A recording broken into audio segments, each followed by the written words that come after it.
পেরেছেন। কিন্তু মেয়ে ছেলে করে কি 3 দিনে ভালো হয়ে গেলে 4 দিন গোসল করবে না, ফরজ গোসল দম লিছে যাই একদিন আজ পাইনি যে মাথা ঘষিনি সাবান দিনি কাপড় সাফ করিনি আজ গোসল করা হয়নি, কাল থেকে নামাজ পড়বো। কাল কহা যে কিরে নামাজ পড়ছিস রে, বলে আজ হলো না জি ছেলে বেলা কাম কাজ লাগবে না, কাল থেকে পড়বো। এই যে 2 দিন গ্যাপ মেরে দিলে তা আল্লাহ ছেড়ে দেবে? আল্লাহ তো জানছে এই যে ভালো হয়ে গেছে পরশু দিন, আর 2 দিন কাটিয়ে দিলে এলাকা মেয়ে লোক বেশি ভাগ জাহান্নামে যাবে। এই বোনেরা গল্প করবে না, ভালো করে শুনো কথা গলা, হই হাল্লা করবে না, শান্তিভাবে বসে থাকো, ভালো করে শুনো কথা গলা। তো ভালো করে শুনেলেন মায়েরা বোনেরা আমার নানিরা, যখনই ভালো হবে তখনই ফরজ গোসল করে তুমি নামাজটা আদায় করো, যখনই ভালো হবে, তাহলে তোমরা জান্নাতে যেতে পারবে, আর না হলে তোমাদের ভবিষ্যৎ অন্ধকার। বুঝতে পেরেছ? আল্লাহর রাসূল বললেন আর একটা কি কারণে মেয়ে ছেলেরা জান্নাতে যাবে, স্বামীর মুখে মুখে তর্ক করে, স্বামীর মুখে মুখে যারা তর্ক করে, কথায় কথায় তর্ক করে, কথায় কথায় তর্ক করে, আর মুখে মুখে বাঁধে, মনে হয়েছে যে ওই মনে মালিক আর পুরুষটা হয়েছে ওর চাকর, এরকম ভাবে কথা বলে। আল্লাহর নবী বললেন যার স্ত্রীটা মুখে মুখে তর্ক করে ওর পুরুষটা হলো দায়ুস, স্ত্রীকে কন্ট্রোল করতে পারে না, মানে স্ত্রীকে থামতে পারে না, স্ত্রীকে চমকাতে পারে না, ওই পুরুষটাকে ওকে পুরুষ বলা হবে না, যে দায়ুস জাহান্নামে যাবে। আর মহিলাটা যারা মুখে মুখে তর্ক করে ওই কারণে ও জাহান্নামে যাবে। আর একটা কারণ, মুখে মুখে মহিলারা স্বামীকে বরদোয়া করে, স্বামীকে বরদোয়া করতে হবে না ভাই, স্বামীকে কোনোদিন বরদোয়া করবেন না, আর কোনো মানুষকে বরদোয়া করবেন না, কাউকে বরদোয়া করতে হবে না, বরদোয়া করতে হয় না। আল্লাহর রাসূল বরদোয়া করতে নিষেধ করেছেন যে বরদোয়া সহজে করবে না, বরদোয়া করা ভালো নয়।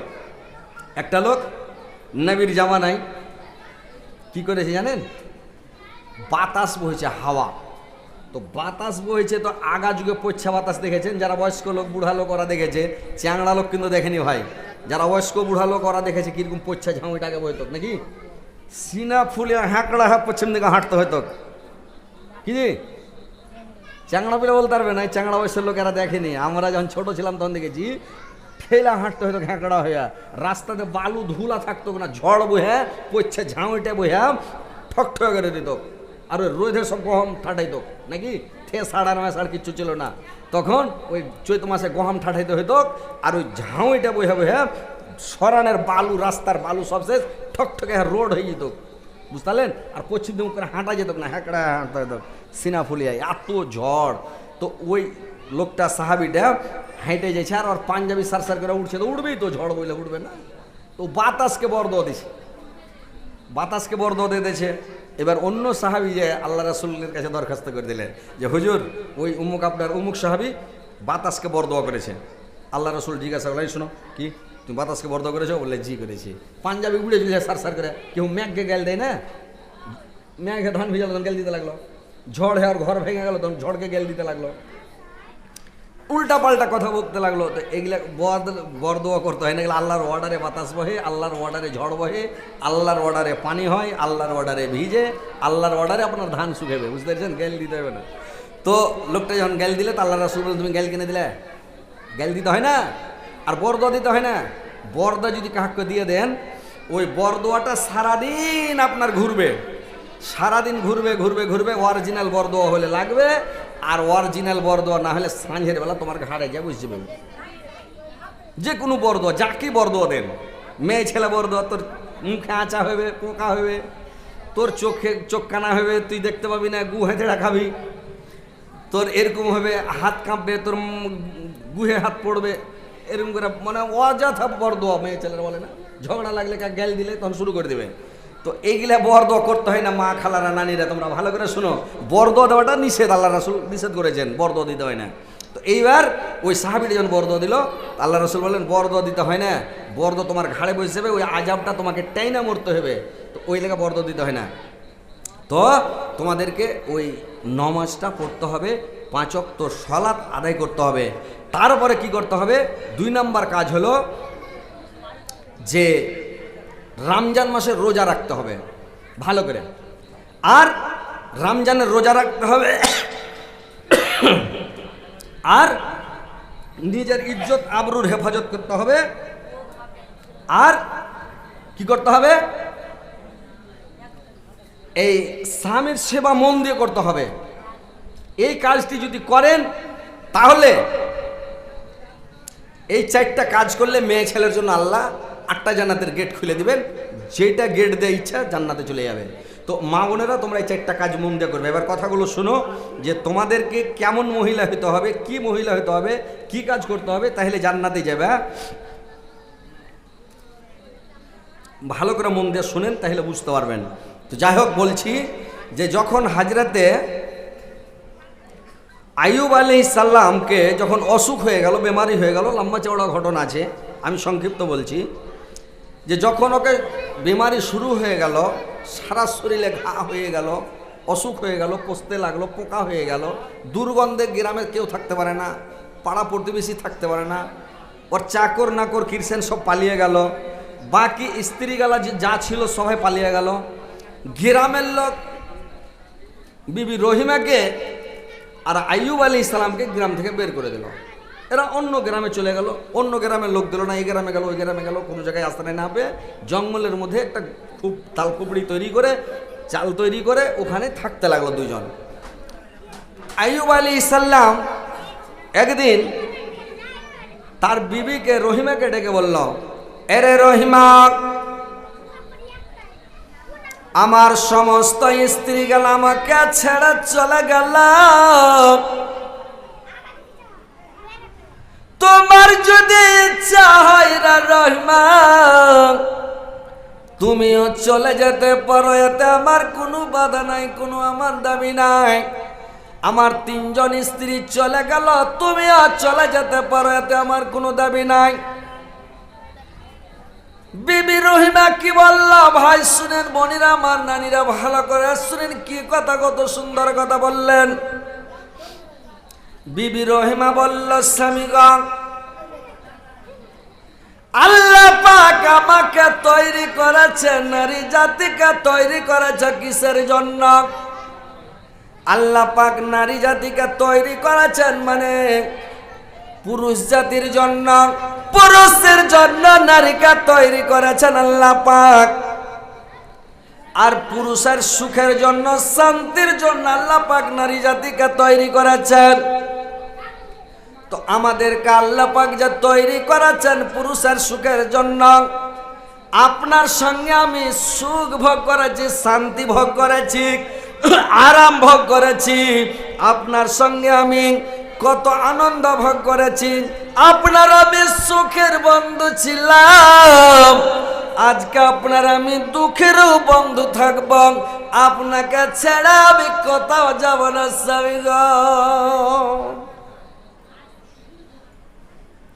নারী জাতিকে আল্লাহ তৈরি করেছে পুরুষের সুখের লেগে, শান্তির জন্য, বুঝতে পেরেছেন? পুরুষ জাতি সুখের জন্য আল্লাহ তৈরি করেছে। তো কিরকম হতে হবে? বিবি রহিমা ছেড়ে গেলই না।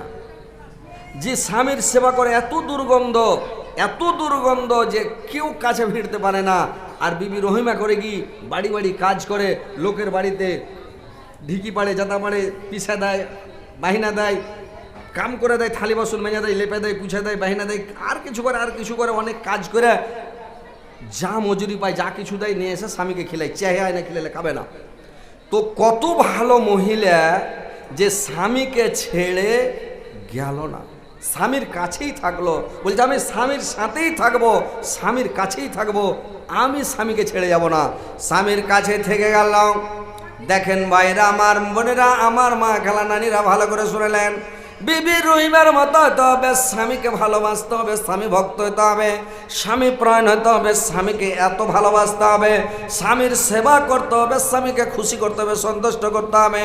স্বামী যদি তোমার খুশি হয়ে যায়, স্বামী যদি তোমার ওপর সন্তুষ্ট হয়ে যায়, তো তোমার জান্নাতে যেতে কোনো অসুবিধা হবে না, কোনো বাধা থাকবে না, কোনো বিঘ্ন থাকবে না, কোনো অসুবিধা হবে না। তোমাকে মন দিয়ে স্বামীর সেবা করতে হবে, স্বামীকে খুশি রাখতে হবে, তাইলে তুমি জান্নাতে যাবে। মায়েরা বোনেরা আমার, ভালো করে শুনেন, মন দিয়ে শুনেন ভাইরা আমার, কেমন স্বামী ভক্ত হতে হবে। আল্লাহর নবীর স্ত্রী, আল্লাহর নবীর বিবি ছিল খাদিজা।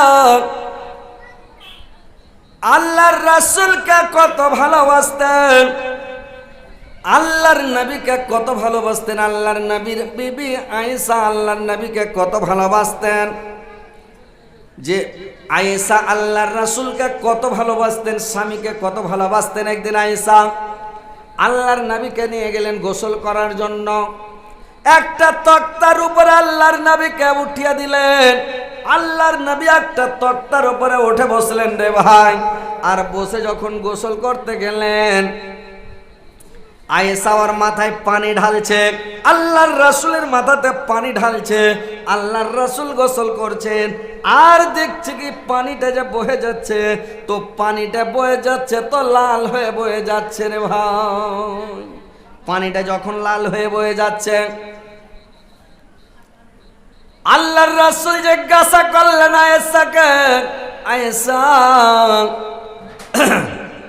এই পানিটা লাল হয়ে কেন বয়ে যাচ্ছে, কি ব্যাপার?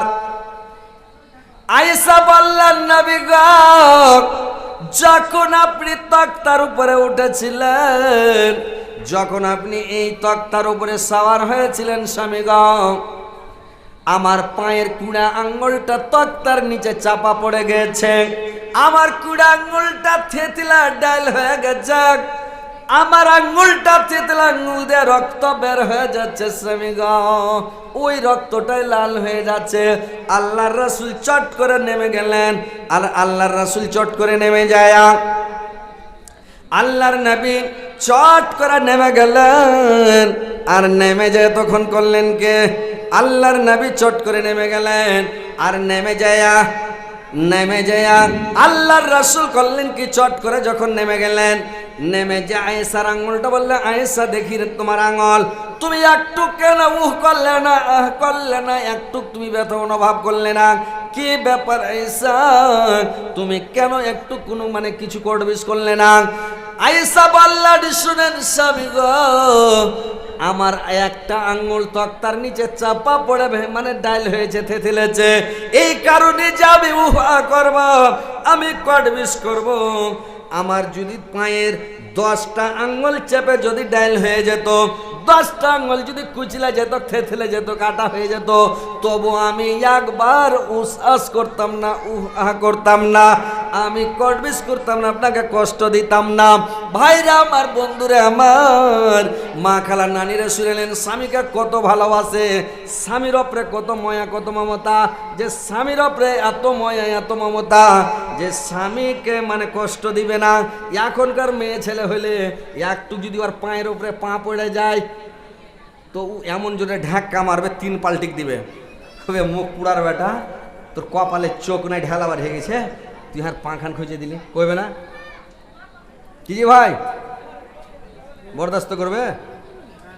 একদিন একটা চড় মেরে দেন, কোনো কারণে একটা চড় মেরে দিন, তো 3 দিন চালা করবেন আপনার সাথে। লাস্টে ওই আপনাকে যে আবার হাত ধরতে হবে, মানে ফুসলাইতে হবে, যে বুঝতে পেরেছেন তো, ওই করতে হবে না, বুঝতে পেরেছেন? পুরুষকে নারাজ করতে হবে না। কতগুলো ভালো স্ত্রী আছে, ও মারুক আর পিটুক আর যে করুক, রাগ করবে না, স্বামীকে খিলেবে, স্বামীর সাথে কথা বলবে, স্বামীর আদর করবে, স্বামীর সহগ করবে, স্বামীকে ভালোবাসবে, সবই করবে। মারুক, ঝগড়া হয়েছে, তাও চালা করবে। আর কত মহিলা আছে, একদিন একটা গ্যাল দিয়ে দিলে 2-3 দিন চালা করবে না, কথা কহেবে না, মধ্যখানে বালিশ দিয়ে তখন নিন পারবে। এই তো স্ত্রী দুনিয়াতে, বুঝতে পেরেছেন কেমন স্ত্রী আছে? এগুলা করতে হবে। এমনি জান্নাতটা ওই পাকা কেলা নাই, চিলওয়ার গাবা গাব খাবো। জান্নাত যেতে হলে পরিশ্রম করতে হবে, কষ্ট করতে হবে। দুনিয়াতে সব চাইতে ভালো মানুষ হয়েছে কেটা জানেন? ভালো এবাদত হলো সৎ চরিত্র, ভালো চরিত্র। মানুষের সাথে সৎ ব্যবহার করেন, সৎ আচরণ করেন, মানুষের সাথে ঝগড়া বিবাদ কাজিয়া ফাসাদ করিয়েন না। আর মানুষের সাথে নম্র ব্যবহার করবেন, নম্রভাবে চলবেন, ঠান্ডা মিজাজে চলবেন, মাথা নিচে করে চলবেন, তর্ক করতে যাবেন না। তর্ক ছেড়ে দেন, জান্নাতে চলে যাবেন।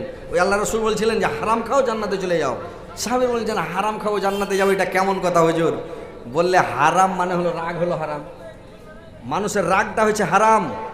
ওই হারাম খেয়ে নাও, মানে রাগটাকে খেয়ে নাও, রাগটাকে হজম করে দাও, তুমি জান্নাতে চলে যাও। তো ওই লেগে রাগ করতে হবে না, রাগ জিনিসটা হলো ক্ষতি করা জিনিস। তো ভাই রাগ করতে হবে না। আপনাকে